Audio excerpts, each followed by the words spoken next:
சாம்பல் புதன் என்பது என்ன? அதை பற்றிய வரலாற்று பின்னணி என்ன? அதை பற்றிய வேதாகம பின்னணி என்ன?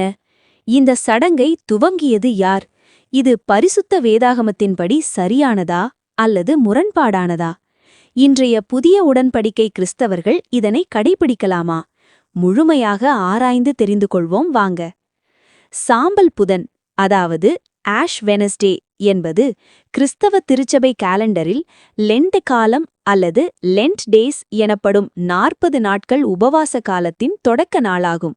இது ஈஸ்டர் பண்டிகைக்கு 46 நாட்களுக்கு முன்பு வருகிறது.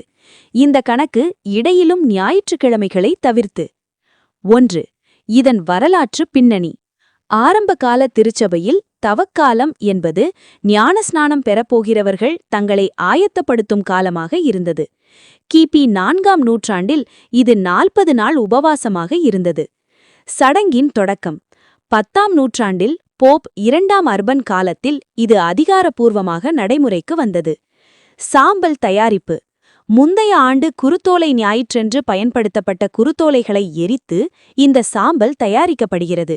இது மனிதனின் அழியக்கூடிய தன்மையையும் மனம் திரும்புதலையும் குறிக்கிறது. 2. இதன் வேதாகம பின்னணி என்ன? வேதாகமத்தில் சாம்பல் புதன் என்ற பெயரில் எந்த ஒரு பண்டிகையும் குறிப்பிடப்படவில்லை. இருப்பினும் சாம்பல் மற்றும் இருட்டு உடுத்துவது பழைய ஏற்பாட்டு காலத்தில் ஆழ்ந்த துக்கத்தையும் பாவ அறிக்கையையும் மனம் திரும்புதலையும் குறிக்கும் அடையாளமாக இருந்தது. யோபு 42:6. அதனால் நான் என்னை அருவருத்து தூளிலும் சாம்பலிலும் உட்கார்ந்து மனஸ்தாபப்படுகிறேன். யோனா 3:6. நினிவே ராஜா தன் சிங்காசனத்தை விட்டு எழுந்து இருட்டை உடுத்துக்கொண்டு சாம்பலில் உட்கார்ந்தான். தானியேல் 9:3. தானியேல் உபவாசித்து இருட்டிலும் சாம்பலிலும் உட்கார்ந்து ஜெபம் பண்ணினான். இது வேதாகமத்தின்படி சரியானதா அல்லது முரண்பட்டதா? இது வேதாகமத்தின் நேரடி கட்டளை அல்ல, மாறாக ஒரு திருச்சபை மரபு. இதன் சரியான பக்கம். ஒரு நபர் தன் பாவங்களை உணர்ந்து தேவனிடம் திரும்ப இது ஒரு வாய்ப்பாக அமைந்தால் அது ஆவிக்குரிய ரீதியில் நல்லது. இதன் முரண்பாடு. மத்தேயு 6:16 மற்றும் 18 இயேசு கிறிஸ்து உபவாசிக்கும்போது அது மனிதர்களுக்கு தெரியாதபடி முகத்தை கழுவி தலைக்கு எண்ணெய் பூச வேண்டும் என்று கூறுகிறார். நெற்றியில் சாம்பல் பூசுவது மற்றவர்களுக்கு தெரியப்படுத்தும் செயலாக இருப்பதால் இது இயேசுவின் போதனைக்கு முரணானது என்று சில இறையியலாளர்கள் கருதுகின்றனர். 4. புதிய உடன்படிக்கை கிறிஸ்தவர்கள் இதனை கடைபிடிக்கலாமா? புதிய உடன்படிக்கையின் கீழ் நாம் சட்டத்திட்டங்களுக்கு அல்ல, கிருபைக்கே உட்பட்டிருக்கிறோம். கலாத்தியர் 4:9 மற்றும் 11 மற்றும் கொலோசேயர் 2:16 ஆகிய வசனங்களின்படி நாட்கள் மற்றும் பண்டிகைகளை கடைபிடிப்பது ஒரு கட்டாயம் அல்ல. ஒரு விசுவாசி இதை ஒரு பக்தியான பயிற்சியாக கருதினால் கடைபிடிக்கலாம். வெறும் சடங்காக மட்டும் இதை செய்வது எவ்வித பலனையும் தராது.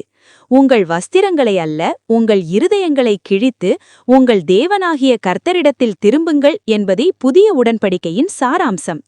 எனவே இது ஒரு தனிப்பட்ட விருப்பம் மற்றும் திருச்சபை பாரம்பரியம் சார்ந்த விஷயம். இருதயத்தில் உண்மையான மனம் திரும்புதல் இருப்பதே மிக முக்கியம். இதைவிட இன்னும் முக்கியமான ஒன்றை பார்ப்போமா? சடங்குகளுக்கும் வேதாகம போதனைகளுக்கும் இடையிலான சில முக்கிய வேறுபாடுகளை புதிய உடன்படிக்கையின் வெளிச்சத்தில் பார்த்தால் நமக்கு உண்மைகள் விளங்கும். சடங்குகளா, மறைவான பக்தியா? ஆண்டவராகிய இயேசுவின் போதனைகளின்படி ஆவிக்குரிய காரியங்களை மனிதர்களுடைய பாராட்டுக்காகவோ அல்லது பார்வைக்காகவோ செய்யப்படக்கூடாது. உதாரணம், சாம்பல் பூசுவது போன்ற வெளிப்படையான அடையாளங்கள். மனுஷர் காண வேண்டுமென்று அவர்களுக்கு முன்பாக உங்கள் தர்மத்தை செய்யாதபடிக்கு எச்சரிக்கையாக இருங்கள். நீயோ உபவாசிக்கும்போது அந்த உபவாசம் மனுஷர்களுக்கு காணப்படாமல் அந்தரங்கத்தில் இருக்கிற உன் பிதாவுக்கே காணப்படும்படி உன் தலைக்கு எண்ணெய் பூசி உன் முகத்தை கழுவு. மத்தேயு 6:1-18 வரை. குறிப்பிட்ட நாட்களா, எவ்வொரு நாளுமா? திருச்சபை சடங்குகள் ஒரு குறிப்பிட்ட காலத்தை மட்டும் விசேஷித்ததாக கருதுகின்றன. உதாரணமாக லெந்து காலம் அல்லது சாம்பல் புதன் போன்ற குறிப்பிட்ட நாட்களில் மட்டும் தீவிரமாக பாவமறிக்கை செய்தல் மற்றும் உபவாசித்தல் போன்றவை. ஆனால் வேதாகம போதனை அதில் வித்தியாசப்படுகிறது. ஒரு விசுவாசி எந்நேரமும் பரிசுத்தமாய் நடக்க அழைக்கப்படுகிறான். யாராவது என்னை பின்னே வர விரும்பினால் அவன் தன்னைத்தானே வெறுத்து தன் சிலுவையை தினந்தோறும் எடுத்துக்கொண்டு என்னை பின்பற்ற கடவன். லூக்கா 9:23. அடுத்து, வெளிப்படையான கிரியைகளா, இருதயத்தின் மாற்றமா? பழைய ஏற்பாட்டிலும் புதிய ஏற்பாட்டிலும் தேவன் சடங்குகளை விட இருதயத்தையே முதன்மையாக பார்க்கிறார். சடங்குகள் சாம்பலில் உட்கார்வது, இருட்டு உடுத்துவது, மாமிசம் தவிர்ப்பது போன்ற சரீரம் சார்ந்தது.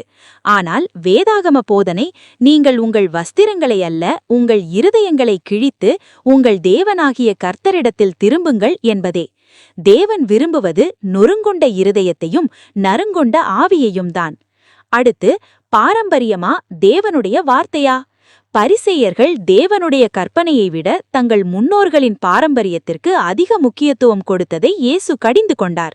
சடங்குகள் திருச்சபை பிதாக்களாலும் போப் போன்ற தலைவர்களாலும் உருவாக்கப்பட்ட முறைகள். ஆனால் வேதாகம போதனை, நீங்கள் உங்கள் பாரம்பரியத்தினால் தேவனுடைய கற்பனையை அவமாக்கி வருகிறீர்கள் என்கிறது.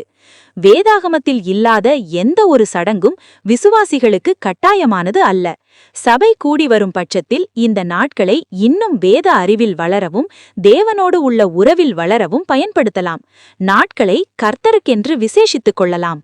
முடிவாக, புதிய உடன்படிக்கையின் விசுவாசிகளுக்கு சடங்குகள் என்பது ஒரு நிழல் மட்டுமே, கிறிஸ்துவே அதன் நிஜம். கொலோசேயர் 2:17. நீங்கள் ஒரு சடங்கை கடைபிடிப்பது உங்கள் தனிப்பட்ட விருப்பம். ஆனால் அது உங்களை ரட்சிக்காது, அல்லது தேவனுக்கு முன்பாக உங்களை நீதிமானாக மாற்றாது. கிறிஸ்துவின் சிலுவை மரணத்தின் மேல் வைக்கும் விசுவாசமே ஒருவரை நீதிமானாக்குகிறது. கர்த்தர்தாமே உங்களை ஆசிர்வதிப்பாராக. ஆமேன்.